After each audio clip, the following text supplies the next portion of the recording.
Baby मैं आ गया। जिसकी बीवी इतनी हॉट एंड समझदार हो ना, उसको भला और क्या ही चाहिए। कैसी हो बेबी?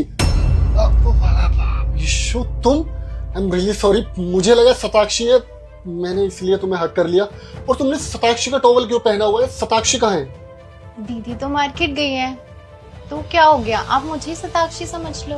और आप मुझे बार बार सॉरी क्यों बोल रहे हो? आपने मुझे इस तरह हक किया, मुझे तो बहुत अच्छा लगा। पागल हो गया तुम, तुम्हें शताक्षी कैसे समझ सकता हूँ मैं?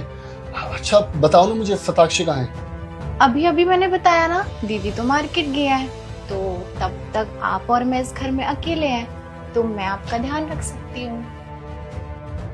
अरे तुम हमारा ख्याल क्यों रखोगे भाई? आप हमारे गेस्ट हो, हमारा फर्ज बनता है ना आपका ख्याल रखने का। हम आपका ख्याल रखेंगे। कोई भी चीज चाहिए हो तो मुझे बता देना, ठीक है?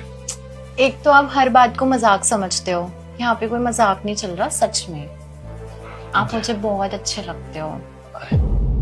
देखो, मैं तुम्हारी बहन का हस्बैंड हूँ और मैं उससे बहुत ज्यादा प्यार करता हूँ और उसके लिए बहुत लॉयल हूँ, और मैं उसको किसी भी लड़की के लिए चीट नहीं कर सकता।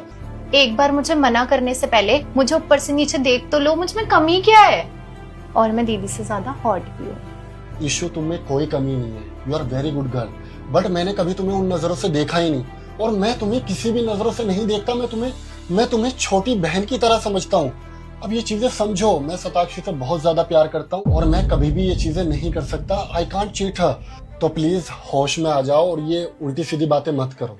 और ये बात हमें किसी को बताने की जरूरत ही क्या है? किसी को भी पता नहीं चलेगा, ये बात आपके और मेरे बीच में रहेगी। तुम ना पागल हो गए हो, तुम्हारा हो गया दिमाग खराब। और क्या बोल रहे हो बार बार कि किसी को पता नहीं चलेगा? अगर तुमने ये ड्रामा बंद नहीं किया ना, मैं खुद शताक्षी को बताऊंगा कि तुमने ये इस तरह के कपड़े पहनकर और मेरे साथ क्या क्या किया और क्या करने की कोशिश कर रहे थे। अगर मैंने शताक्षी को ये बता दिया तो तुम उसकी नजरों में हमेशा के लिए गिर जाओगे, और मैं नहीं चाहता कि बड़ी बहन की नजरों में छोटी बहन गिर जाए। इसलिए होश में आ जाओ।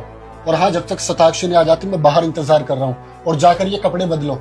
और आज के बाद ये शताक्षी कपड़े पहनने की जरूरत नहीं है तुम्हें, समझे? जाओ। सैम, तुम? लेकिन इसने तो बोला तुम मार्केट गए हो।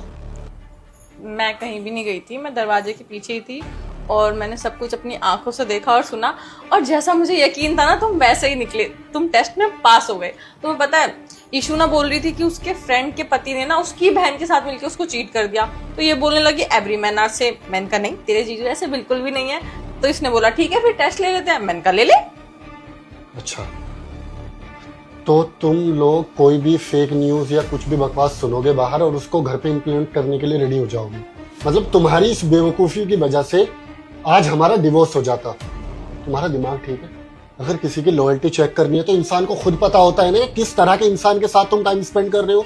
और हमारी शादी को 4 साल हो चुके हैं। 4 सालों में तुम्हें आज तक पता नहीं चला कि मैं किस तरह का इंसान हूँ जो ये घटिया से टेस्ट ले रहे हो तुम। सैम, लेकिन मुझे तुमको पूरा यकीन था ना कि तुम ऐसा नहीं करोगे। नहीं Shatakshi, now you are totally wrong. अगर तुम्हें मुझ पे यकीन होता, भरोसा होता, तो तुम कभी भी अपनी छोटी बहन के इस षड्यंत्र में शामिल नहीं होते। सैम, मजाक था बस। शताक्षी, मजाक था? मैं काम से 20 दिन बाद घर लौट रहा हूँ और मुझे सरप्राइज के नाम पे, खुशी के नाम पे ये सब मिल रहा है। इशू, मैं तुम्हें एक बात बता देता हूँ, तुम भी अब जवान हो, तुम्हारी भी कुछ टाइम में शादी हो जाएगी। अगर इस तरह के मर्दों के साथ टेस्ट लोगे ना तो 90% शादियां ऐसे ही खराब हो जाएगी। जीजू सॉरी, नेक्स्ट टाइम नहीं होगा ऐसा। जाओ, जाकर कपड़े बदलो अपने। और तुम्हें मुझ पर भरोसा नहीं है? सीरियसली? अच्छा, सॉरी। तुम फ्रेश हो, मैं खाना बनाती हूँ तुम्हारे लिए। जाओ, पहले 1 कप कॉफी बनाओ, मेरा सर फट रहा है। ओके, कॉफी बनाती हूँ, बैठो तुम।